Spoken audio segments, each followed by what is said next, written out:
Hello दोस्तों, welcome back to my YouTube channel update तक। तो आज हम लोग बात करने वाले हैं BA first year new education policy examination 2024-25 के फाउंडेशन कोर्स सेकंड, यानी कि हम लोग बात करने वाले हैं पर्यावरणीय शिक्षा और योग एवं ध्यान के क्वेश्चन के बारे में और इनके आंसर्स के बारे में। तो इसके बारे में हम लोग बात कर लेते हैं। ये जो एपीएस यूनिवर्सिटी यानी अवधेश प्रताप सिंह विश्वविद्यालय के अंतर्गत सभी कॉलेजों में ये सेम पेपर हुआ है। तो हम लोग इसके बारे में आज बात कर लेते हैं। तो चलिए हम लोग बिना समय गंवाए इसके बारे में हम लोग बात कर लेते हैं। तो ये जो पेपर है ये गवर्नमेंट एसकेएन पीजी कॉलेज के अंतर्गत हुआ है। फाउंडेशन कोर्स सेकंड का पेपर है और रेगुलर स्टूडेंट के लिए है, यानी कि नियमित विद्यार्थियों के लिए है। इसका जो समय है वो 3 घंटे का है और जो मैक्सिमम मार्क है वो 50-50 नंबर का 100 नंबर का पेपर है। तो इसमें जो क्वेश्चन है वो OMR सीट पर होगा, यानी परीक्षार्थियों को नीला या काला पेन लेकर जाना है। मेरे हिसाब से आप ब्लैक पेन लेकर जाएं और उससे टिक लगाएं, क्योंकि उससे जो कॉपी चेक होती है वो मशीन द्वारा अच्छे से चेक की जाती है। तो चलिए हम लोग बिना समय गवाए इसके क्वेश्चन को देख लेते हैं। तो सबसे पहले आप लोग ये देख लें कि जो गोला लगाने का सही तरीका है वो ये है। आप लोग बिल्कुल भी इस तरह से गोला मत लगाएं, आप लोग सिंपली सा इस तरह से गोला को भरें। तो चलिए हम लोग इसके क्वेश्चन को देख लेते हैं। तो जो इसमें पहला क्वेश्चन दोस्तों हिंदी और इंग्लिश दोनों मीडियम में दिया गया है। तो आप लोग जिस भी मीडियम से पेपर को देना चाहें देख सकते हैं। तो इसमें जो पहला क्वेश्चन है वो ये है कि पर्यावरण दिवस कब मनाया जाता है। तो इसमें 4 ऑप्शन दिए गए हैं, जिसका राइट आंसर है 5 जून। तो इसमें मैंने आंसर भी टिक कर दिया है, बहुत ही खोज कर टिक किया है। तो आप लोग इन सभी क्वेश्चन को देख लें और तैयार कर लें, क्योंकि ये क्वेश्चन बहुत ही इम्पोर्टेंट है। सेकंड क्वेश्चन है हमारा, जैव विविधता दिवस कब मनाया जाता है। तो जैव विविधता दिवस 22 मई को मनाया जाता है। नेक्स्ट क्वेश्चन हमारा, पर्यावरण शिक्षा का केंद्र है, यानी कि पर्यावरण शिक्षा का केंद्र है वो कहाँ है। तो वो अहमदाबाद में है। चौथा क्वेश्चन है हमारा, बिश्नोई आंदोलन किस राज्य से संबंधित है। तो बिश्नोई आंदोलन जो है वो राजस्थान से संबंधित है। तो ये क्वेश्चन जो है ये सभी 2024-25 में आए हुए बीए फर्स्ट ईयर के पेपर में है। तो हम इस क्वेश्चन को जरूर तैयार कर लेंगे। इसमें दिया है टुमारोज बायोडाइवर्सिटी के लेखक कौन है। तो इसमें वंदना शिवा होगा राइट आंसर इसका। तो हम लोग जो छठवां क्वेश्चन है उसको देख लेते हैं। छठवां क्वेश्चन है हमारा, कौन सा उद्योग वनों पर आधारित है। तो जो पेपर उद्योग है वो वनों पर आधारित है। चर्म उद्योग, कृषि उद्योग, खनिज उद्योग ये सब जो है तो ये वनों पर आधारित नहीं है, लेकिन जो पेपर उद्योग है वो कृषि पर आधारित यानी वनों पर आधारित है पेपर उद्योग। तो चलिए हम लोग 7वां क्वेश्चन देख लेते हैं। तो जो हमारा 7वां क्वेश्चन है वो है कि जनसंख्या विस्फोटक का आर्थिक कारण क्या है। तो इसमें बाल विवाह, निर्धनता, ऊंची जन्मदर, उपरोक्त सभी। तो इसका जो राइट आंसर हो जाएगा दोस्तों वो हो जाएगा उपरोक्त सभी। तो हम लोग इसका राइट आंसर लगा देंगे उपरोक्त सभी। जो 8वां क्वेश्चन है दोस्तों ये है कि बांध प्रभावित करते हैं वनों द्वारा बांध को प्रभावित किया जाता है, आदिवासियों द्वारा या जीव जंतुओं द्वारा। इसका जो राइट आंसर है वो है उपरोक्त सभी। तो हमें इसका जो राइट आंसर है वो उपरोक्त सभी को लगा देना है। इसका राइट आंसर हो जाएगा उपरोक्त सभी। चलिए हम लोग नेक्स्ट क्वेश्चन को देख लेते हैं। तो जो 9वां क्वेश्चन है हमारा वो दिया है कि पारिस्थितिक तंत्र का नाम सबसे पहले किसने दिया था। तो इसमें ऑप्शन है टेंसले ने दिया था, जो कि राइट आंसर है। तो हम लोग टेंसले को राइट आंसर लगा लेंगे। जो हमारा 10वां क्वेश्चन है वो ये है कि इको टाइप शब्द किसने प्रतिपादित किया था। इको टाइप शब्द जो है वो टार्सन ने किया था, और हम लोग टार्सन को राइट आंसर लगा लेंगे। इसके बाद हम लोग देख लेते हैं 11वां क्वेश्चन। 11वां क्वेश्चन है हमारा, सुपोषण का कारण क्या है। तो सुपोषण का कारण हमारा नाइट्रेट एवं फास्फेट है। तो हम लोग इसको जो सी है हमारा उसको राइट आंसर लगा लेंगे। इसके बाद हम लोग आगे बढ़ते हैं दोस्तों। जो 12वां क्वेश्चन है वो ये है कि निम्न में से कौन सी गैस वायु को प्रदूषित नहीं करती है। तो इसमें जो है तो ऑक्सीजन जो है वो वायु को प्रदूषित नहीं करती है। वायुमंडल जो है हमारा वो कार्बन डाइऑक्साइड, नाइट्रोजन डाइऑक्साइड और सल्फर डाइऑक्साइड तीनों से प्रभावित होता है, लेकिन जो मतलब ऑक्सीजन है उससे हमारा जो वायुमंडल है वो प्रदूषित नहीं होता है। तो हम लोग ऑक्सीजन को राइट आंसर मान लेंगे। जो 13वां क्वेश्चन है वो ये है दोस्तों कि भारत का पहला राष्ट्रीय उद्यान है, यानी कि जो हमारे भारत का पहला राष्ट्रीय उद्यान है वो कौन सा है। कान्हा राष्ट्रीय उद्यान, गिर राष्ट्रीय उद्यान, जिम कॉर्बेट राष्ट्रीय उद्यान, इनमें से कोई नहीं। तो जो राइट आंसर हो जाएगा वो होगा जिम कॉर्बेट राष्ट्रीय उद्यान दोस्तों, यानी भारत का पहला राष्ट्रीय उद्यान हमारा जिम कॉर्बेट राष्ट्रीय उद्यान है। तो इसको हम लोग राइट आंसर लगा लेंगे। और 13वें का राइट आंसर ये बहुत ही इम्पोर्टेंट है, ये एमपी जीके का भी प्रश्न है और ये जीके का बहुत ही अच्छा क्वेश्चन है, तो इसको हम लोग ज़रूर तैयार कर लें, जिम कॉर्बेट राष्ट्रीय उद्यान। तो चलिए हम लोग आगे बढ़ते हैं। इसमें जो 14वां क्वेश्चन है वो ये है कि भारतीय वन्य जीव संरक्षण अधिनियम कब पारित हुआ था, यानी भारत में वन्य जीव संरक्षण अधिनियम कब पारित किया गया था। तो इसका राइट आंसर हो जाएगा सन 1972 में। चलिए हम लोग आगे बढ़ते हैं और नेक्स्ट क्वेश्चन को देख लेते हैं। तो नेक्स्ट क्वेश्चन है हमारा, केंद्रीय प्रदूषण नियंत्रक बोर्ड की स्थापना का वर्ष क्या है, यानी कि केंद्रीय प्रदूषण नियंत्रण बोर्ड की स्थापना कब हुई थी। तो इसकी स्थापना 1974 में हुई थी दोस्तों, और इसका राइट आंसर हो जाएगा बी, हम लोग 1974 लगा लेते हैं।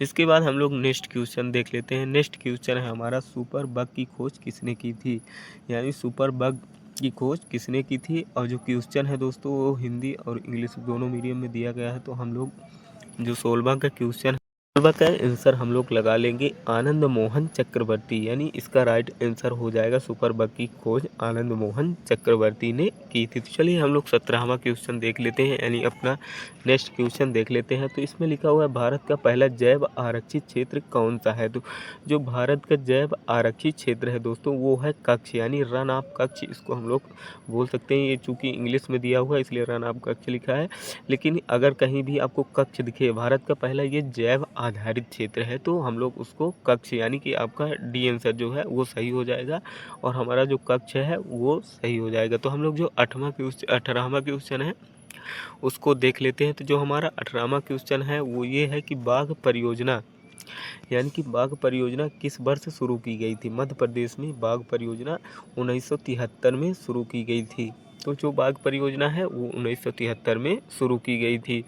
तो ऐसे ही एमपी जीके के पर्यावरण के क्वेश्चन हैं ये, और ये बहुत ही इम्पोर्टेंट क्वेश्चन है। ये बड़े बड़े कंपटीशन के एग्ज़ाम में भी आते हैं, जो कि कॉलेज के पर्यावरण और योग एवं दर्शन का पेपर था, उसमें ये सभी क्वेश्चन आए हुए हैं। तो हम लोग इन सभी क्वेश्चन को ज़रूर तैयार कर लेंगे। नेक्स्ट क्वेश्चन है हमारा, मृदा अपरदन का कारण क्या है। तो इसमें वर्षा का भिन्नता, वन विनाश या स्थानांतरण कृषि या उपयुक्त सभी। तो इसमें जो राइट आंसर हो जाएगा दोस्तों वो हो जाएगा उपयुक्त सभी, क्योंकि जो इसका राइट आंसर है वो उपयुक्त सभी हो जाएगा। तो चलिए हम लोग नेक्स्ट क्वेश्चन देख लेते हैं। नेक्स्ट क्वेश्चन है हमारा, पर्यावरण का घटक है, यानी भूमि है, जल तथा वायु, वन, प्राणी क्या है।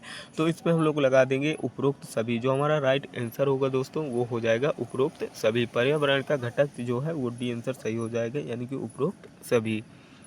जो हमारा 21वां क्वेश्चन है दोस्तों वो ये है कि सबसे ज़्यादा विषायुक्त है, यानी सबसे ज़्यादा विषायुक्त जो है वो कौन सी गैस है। मोस्ट, इसमें इंग्लिश में भी दिया हुआ है दोस्तों कि मोस्ट टॉक्सिक इज, यानी सबसे ज़्यादा विषायुक्त गैस कौन सी है। तो उसको हम लोग लगा देंगे CO, क्योंकि इसका जो राइट आंसर है वो सी वाला होगा और इसका राइट आंसर CO होगा। तो चलिए हम लोग अगले क्वेश्चन की ओर बढ़ते हैं। तो इसमें दिया हुआ है कि अम्लीय वर्षा का कारण क्या है। तो इसमें हम लोग देख लेते हैं कि अम्लीय वर्षा का कारण सल्फर डाइऑक्साइड है, ये हमारा राइट आंसर हो जाएगा। यानी इसमें बहुत सारी गैसों का मिश्रण होता है दोस्तों अम्लीय वर्षा में, लेकिन जो राइट है कि सबसे ज़्यादा कौन सी गैस उत्तरदायी होती है अम्लीय वर्षा के लिए, वो हो जाएगा सल्फर डाइऑक्साइड। तो चलिए हम लोग नेक्स्ट क्वेश्चन को देख लेते हैं। नेक्स्ट क्वेश्चन है हमारा, खाद्य श्रृंखला कितने प्रकार की होती है। तो खाद्य की जो श्रृंखला होती है वो दो प्रकार की होती है, इसको हमको याद रखना है क्योंकि ये इम्पोर्टेंट क्वेश्चन है। अब आप लोग बताइए मुझे कि ओजोन दिवस कब मनाया जाता है। तो ओजोन दिवस दोस्तों कब मनाया जाता है ये आप लोग मुझे बताइए। तो ओजोन दिवस जो है वो 16 सितंबर को मनाया जाता है, यानी कि आकाश में ओजोन छिद्र दिखा था, तो हमने क्या है कि उसके संरक्षण के लिए ओजोन दिवस मनाना चालू कर दिया है और जो प्रदूषित गैसें हैं उनका यूज करना कम कर दिया। तो इसीलिए 16 सितंबर को हम लोग ओजोन दिवस के रूप में मनाते हैं। नेक्स्ट क्वेश्चन है हमारा, भारत के स्वच्छतम शहर का नाम बताइए, यानी कि जो भारत के अंदर सबसे स्वच्छतम शहर है, सिटी है, उसका नाम हमें बताना है। तो जो सबसे स्वच्छतम सिटी है वो है इंदौर, यानी कि इंदौर इसका राइट आंसर हो जाएगा दोस्तों। हम लोग जो बी है उसको राइट आंसर लगा लेंगे, यानी भारत के स्वच्छतम शहर का नाम जो है वो इंदौर है। आप लोग अगर मेरी वीडियो को अच्छे से देख लेंगे दोस्तों, अगर आपने मेरी वीडियो को एक बार अच्छे से देख लिया ना, तो अगर आपके पेपर के क्वेश्चन में अगर ये क्वेश्चन आते हैं तो आप ज़रूर उसको सोल्व कर लेंगे, क्योंकि आप लोग इसको एक बार देख भी रहे हैं, रिवाइज भी हो रहा है और मैं आपको क्वेश्चन के साथ आंसर भी बता रहा हूँ। तो आप लोग इसको ज़रूर तैयार कर लें। 26वां क्वेश्चन हमारा, ध्वनि को मापने वाला यंत्र क्या है, उसको हमें बताना है, यानी ध्वनि को मापा जाता है किस यंत्र में। तो ध्वनि को हम लोग जानते हैं दोस्तों कि डेसिबल में मापा जाता है। तो हमारा जो नेक्स्ट क्वेश्चन है यानी 27वां क्वेश्चन है वो ये है कि सूचना प्रौद्योगिकी की उपयोगिता क्या है, पर्यावरण एवं मानव स्वास्थ्य, उद्योगों में, व्यापार में या उपरोक्त सभी में। तो जो हमारा राइट आंसर हो जाएगा वो हो जाएगा उपरोक्त सभी में। चलिए हम लोग आगे बढ़ते हैं। अगला क्वेश्चन है हमारा, पीडोलॉजी अध्ययन है, यानी कि पीडोलॉजी अध्ययन काहे का अध्ययन है। तो इसमें हमें बताना है कि ये मृदा का अध्ययन है, यानी कि मिट्टी का अध्ययन ही पीडोलॉजी कहलाता है। तो चलिए हम लोग नेक्स्ट क्वेश्चन की ओर बढ़ते हैं। नेक्स्ट क्वेश्चन है हमारा, भूकंप की तीव्रता को मापा जाता है। तो भूकंप की तीव्रता को हम लोग काहे मापते हैं। तो भूकंप की तीव्रता को आप लोग जानते हैं, ये 9वीं 10वीं 8वीं हर मतलब क्लास में ये दिया गया था कि रिक्टर स्केल में हम लोग जो है तो भूकंप की तीव्रता को मापते हैं। तो ये क्वेश्चन हमारे लिए बहुत ही इम्पोर्टेंट है और हम लोग इसको ज़रूर तैयार कर लेंगे।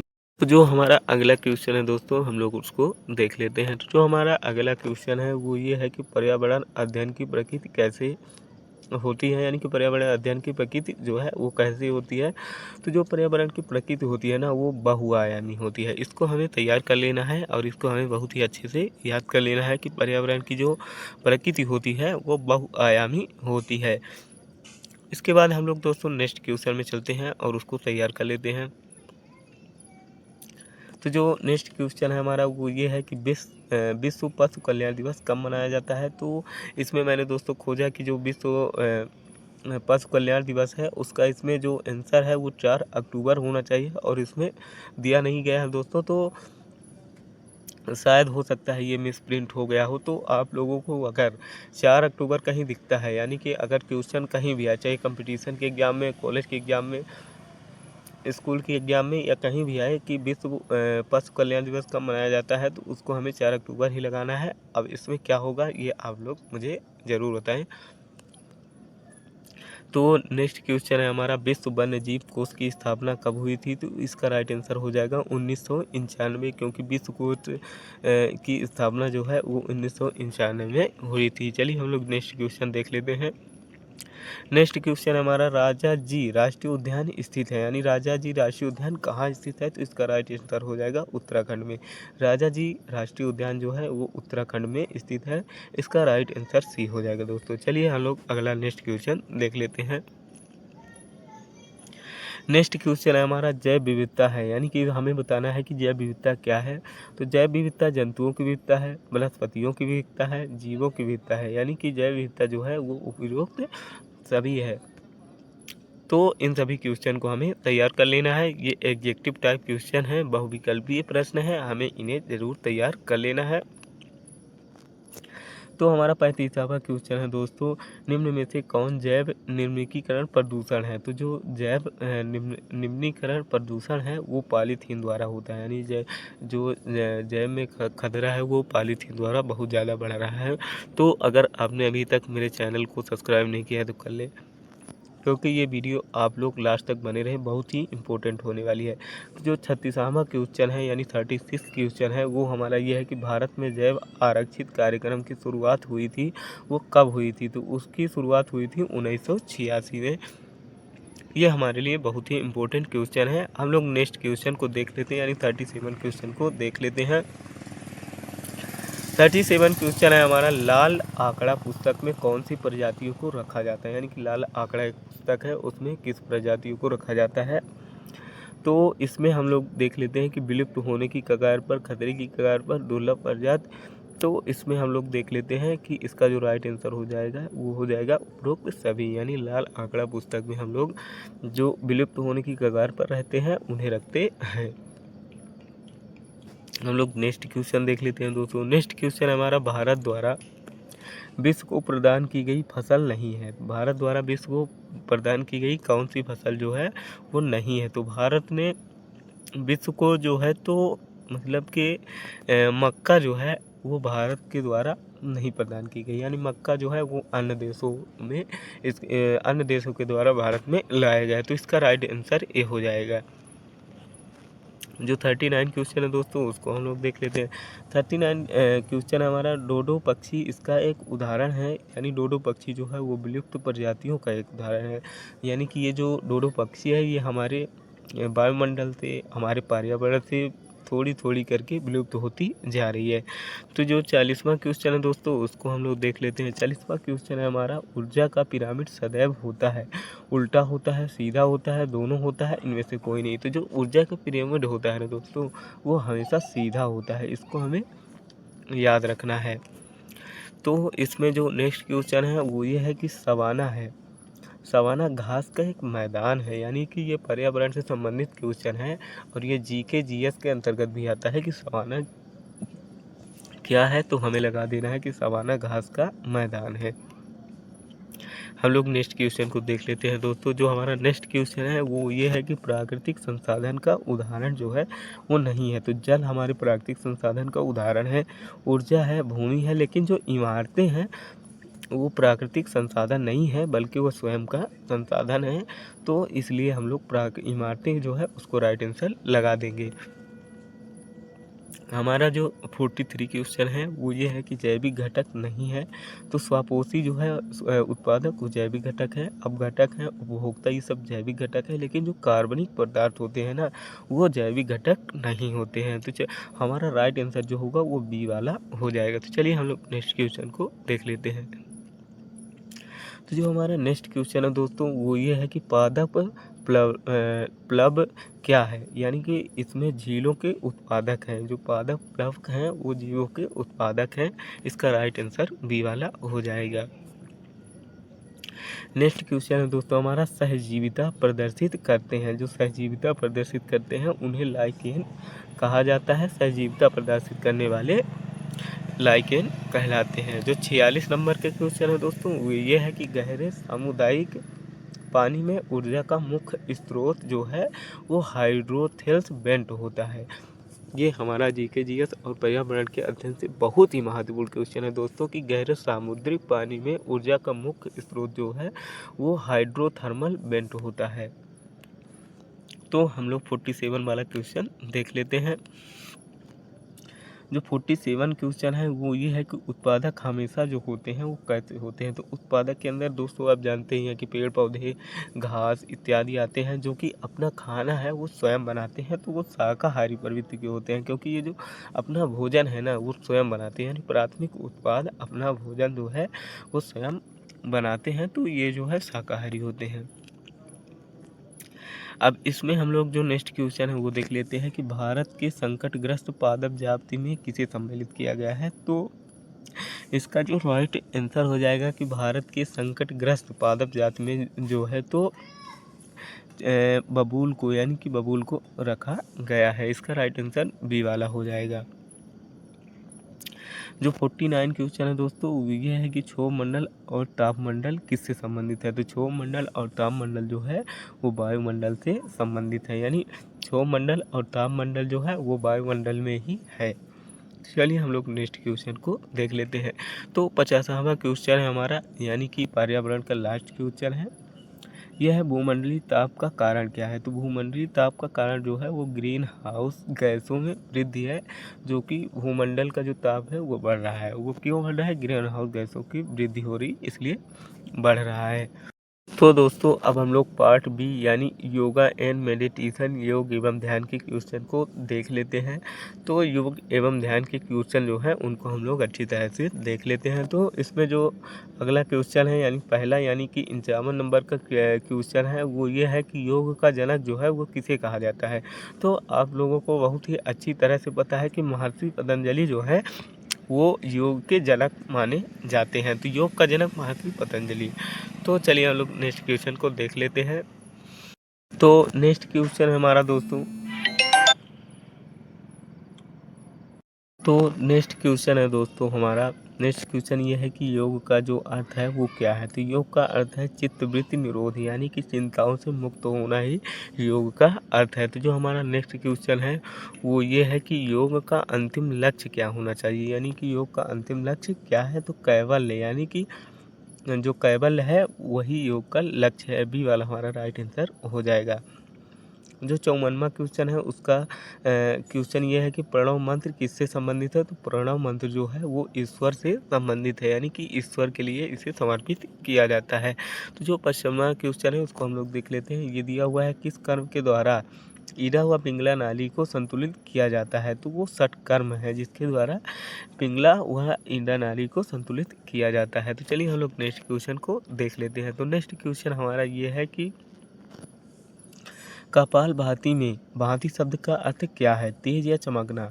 तो इसका राइट आंसर हो जाएगा तेज या चमकना, क्योंकि कपालभाति में भांति शब्द का जो अर्थ है वो है तेज या चमकना। नेक्स्ट क्वेश्चन है हमारा, महाबंधन कितने बंधनों से मिलकर बना होता है। तो वो 3 बंधनों से मिलकर बना होता है। हमारा नेक्स्ट क्वेश्चन है दोस्तों कि शीतली प्राणायाम का अभ्यास किस ऋतु में करना चाहिए। तो वो हमें गर्मी में करना चाहिए, यानी कि ठंडा जो प्राणायाम है ठंडे का वो हमें ग्रीष्म ऋतु में करना चाहिए। इसका जो और जो नेक्स्ट क्वेश्चन है 59वां क्वेश्चन है, वो निम्न में से कौन सा अष्टांग योग का अंतरण है। तो वो धारणा, ध्यान ए एवं बी दोनों इसका राइट आंसर हो जाएगा कि अष्टांग योग का अंतरण जो है वो धारणा और ध्यान होता है।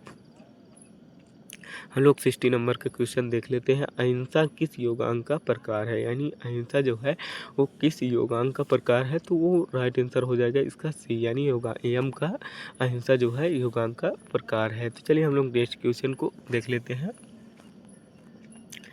जो 61वां क्वेश्चन है दोस्तों वो ये है कि श्वास ध्यान किस पर आधारित होता है। तो श्वास प्लस श्वास पर जो है श्वास ध्यान आधारित होता है।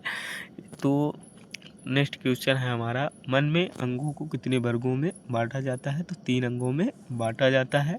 नेक्स्ट क्वेश्चन है हमारा कि योग नगरी के नाम से किसे जाना जाता है। तो योग नगरी जो है वो ऋषिकेश है, यानी कि योग नगरी के रूप में हम लोग ऋषिकेश को जानते हैं।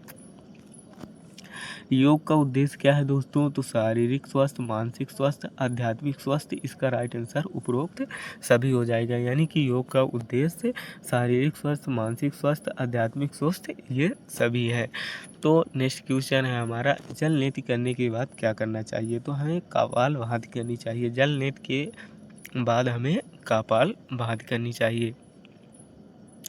नेक्स्ट क्वेश्चन है हमारा, मधुमेह रोगी के लिए कौन सा आसन जो है वो उत्तम होता है। तो मंडूक आसन, यानी कि जो मंडूक आसन होता है वो मधुमेह रोगियों के लिए बहुत ही उत्तम आसन होता है। 67वां क्वेश्चन है दोस्तों हमारा, अंतर्धोती के कितने भेद होते हैं। तो अंतर्धोती के 6 भेद होते हैं दोस्तों।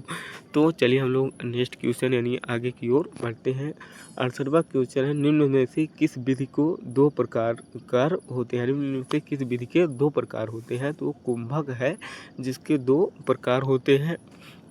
और नेक्स्ट क्वेश्चन है हमारा, किस प्राणायाम में दाहिनी नासिका से श्वास ली जाती है। तो वो सूर्य भेदन है जिसमें दाहिनी नासिका से श्वास ली जाती है। जो हमारा नेक्स्ट क्वेश्चन है वो ये है कि इस प्राणायाम के द्वारा भूख और प्यास को नियंत्रित किया जाता है। तो शीतली प्राणायाम है जिसके द्वारा हम भूख और प्यास को नियंत्रित करते हैं। चलिए दोस्तों हम लोग नेक्स्ट क्वेश्चन की ओर बढ़ते हैं। तो हमारा नेक्स्ट क्वेश्चन है वो ये है कि सूर्य को सबसे पहले योग का जो आदेश है वो किसने दिया था। तो वो श्री कृष्ण ने दिया था, यानी कि सूर्य को उपदेश का आदेश जो है वो हमारे भगवान श्री कृष्ण ने दिया था। तो चलिए हम लोग नेक्स्ट क्वेश्चन को देख लेते हैं। नेक्स्ट क्वेश्चन है हमारा 72वां क्वेश्चन, उसमें दिया गया है कि प्राणायाम से क्या प्राप्त होता है हमें, यानी प्राणायाम यदि हम करते हैं तो हमें क्या प्राप्त होता है। प्राणायाम करने से हमें एकाग्रता, रक्त संचार, शांति ये तीनों प्राप्त होती है। तो इसका जो राइट आंसर हो जाएगा वो हो जाएगा उपरोक्त सभी, यानी एकाग्रता, रक्त संचार और शांति, ये तीनों हमें प्राणायाम से प्राप्त होता है। तो चलिए हम लोग नेक्स्ट क्वेश्चन देख लेते हैं। नेक्स्ट क्वेश्चन है हमारा, किस कर्म के द्वारा ईड़ा व पिंगला नाली को संतुलित किया जाता है। तो वो षट कर्म है, यानी ये क्वेश्चन जो है वो रिपीट हुआ है दोस्तों। अभी मैंने पहले ही बताया था कि जो ईडा व पिंगला नाड़ी है उसको षटकर्म द्वारा संतुलित किया जाता है। तो चलिए हम लोग नेक्स्ट क्वेश्चन को देख लेते हैं। नेक्स्ट क्वेश्चन है हमारा, ईश्वर के चरणों में सर्व समर्पण करना क्या कहलाता है? तो ईश्वर के चरणों में यदि हम सर्व रूप से समर्पित होना चाहते हैं तो वह भक्ति योग है, यानी कि हम लोग भक्ति योग के द्वारा ही ईश्वर के प्रति समर्पित हो सकते हैं। तो चलिए हम लोग नेक्स्ट क्वेश्चन को देख लेते हैं। नेक्स्ट क्वेश्चन है हमारा, ताड़ासन किया जाता है, यानी कि ताड़ासन किया जाता है वो कैसे किया जाता है? तो इसका जो राइट आंसर है दोस्तों वो मुझे बुक में नहीं मिला और मैंने सर्च किया तो भी नहीं मिला। इसको दोस्तों आप लोग बताइए कि ताड़ासन मतलब किया जाता है कैसे किया जाता है? पेट के बल किया जाता है, बैठ कर किया जाता है, खड़े होकर किया जाता है या पीठ के बल किया जाता है? इसका राइट आंसर जो है वो मुझे पता है कि क्या होगा, लेकिन मैं ये आप लोगों से पूछना चाहता हूँ कि ताड़ासन किया जाता है और कैसे किया जाता है? आप लोग मुझे कमेंट करके इसका आंसर ज़रूर बताइएगा। तो जो 76वां क्वेश्चन है वो ये है कि आसनों का राजा जो है वो किस आसन को कहा जाता है? तो जो शीर्षासन है उसे आसनों का राजा कहा जाता है। जो नेक्स्ट क्वेश्चन है दोस्तों वो ये है कि सूर्य नमस्कार की तीसरी स्थिति जो है वो कौन सी है? तो स्थिति है पादहस्तान, यानी जो सूर्य नमस्कार की तीसरी स्थिति है वो है पादहस्तान। सूर्य नमस्कार का दूसरा मंत्र कौन सा है? यानी कि सूर्य नमस्कार का दूसरा मंत्र जो है वो कौन सा है? तो वो है ओम रवये नमः। इसको हमें याद कर लेना है कि ओम रवये नमः जो है वो सूर्य नमस्कार का जो है दूसरा मंत्र है। 79 का जो क्वेश्चन है वो है, मानसिक तनाव को दूर करने के लिए उत्तम प्राणायाम कौन सा है? तो मानसिक तनाव को दूर करने के लिए भ्रामरी, इसका राइट आंसर हो जाएगा भ्रामरी उत्तम प्राणायाम है। तो इसको हम लोग याद कर लेंगे। जो नेक्स्ट क्वेश्चन है हमारा वो ये है कि सांख्य दर्शन के जो है वो जनक कौन है? तो महर्षि जो कपिल थे, यानी कि महर्षि कपिल जो है वो सांख्य दर्शन के जनक हैं। और योग का आध्यात्मिक महत्व क्या है? तो योग का जो आध्यात्मिक महत्व है दोस्तों वो है मोक्ष की प्राप्ति, यानी कि योग का जो आध्यात्मिक वो है वो ये है, इसका राइट आंसर डी हो जाएगा कि मोक्ष की प्राप्ति है। हठ योग के जनक किसे माना जाता है दोस्तों? तो गोरखनाथ, यानी गोरखनाथ को हम लोग हठ योग के जनक के रूप में जानते हैं। योग के कितने अंग होते हैं? तो योग के 8 अंग होते हैं दोस्तों, यानी कि योग के 8 अंग को हम लोग जानते हैं अभी तक। जो हमारा नेक्स्ट क्वेश्चन है वो ये है कि शीतली प्राणायाम के लाभ को हमें बताना है। तो इसका जो शीतली प्राणायाम के लाभ है वो अनिद्रा रोग दूर होता है, प्यास मिटता है, पित्त को मिटाता है। इसका जो राइट आंसर हो जाएगा वो हो जाएगा उपरोक्त सभी। तो चलिए हम लोग नेक्स्ट क्वेश्चन को देख लेते हैं। तो जो नेक्स्ट क्वेश्चन है हमारा दोस्तों वो ये है कि बंध एवं मुद्राएं हमें ले जाती हैं। बंध एवं मुद्राएं हमें कहाँ ले जाती हैं? तो बंध एवं मुद्राएं हमें भौतिक जगत की ओर ले जाती हैं, आध्यात्मिक जगत की ओर ले जाती हैं। यानी बंध एवं मुद्राएं हमें ले जाती हैं भौतिक जगत की ओर, आध्यात्मिक जगत की ओर। इसका राइट आंसर हो जाएगा ए और बी दोनों। तो हठ योग के अंग आप लोग हमें बता दीजिए कि क्या कितने होते हैं? तो हठ योग के अंग जो है वो 4 होते हैं। नेक्स्ट क्वेश्चन है हमारा, शुद्धि क्रियाओं की जो प्रकार हैं वो मतलब कि शुद्धि कितनी प्रकार से की जा सकती हैं? वह शुद्धि क्रियाओं के कितने प्रकार होते हैं? तो शुद्धि क्रियाओं के 6 प्रकार होते हैं दोस्तों, ये हमें याद कर लेना है। नेक्स्ट क्वेश्चन है हमारा, योग सूत्र के रचयिता कौन है? तो इसका भी बहुत ही सिंपल सा आंसर है कि महर्षि पतंजलि जो है वो योग सूत्र के रचयिता हैं।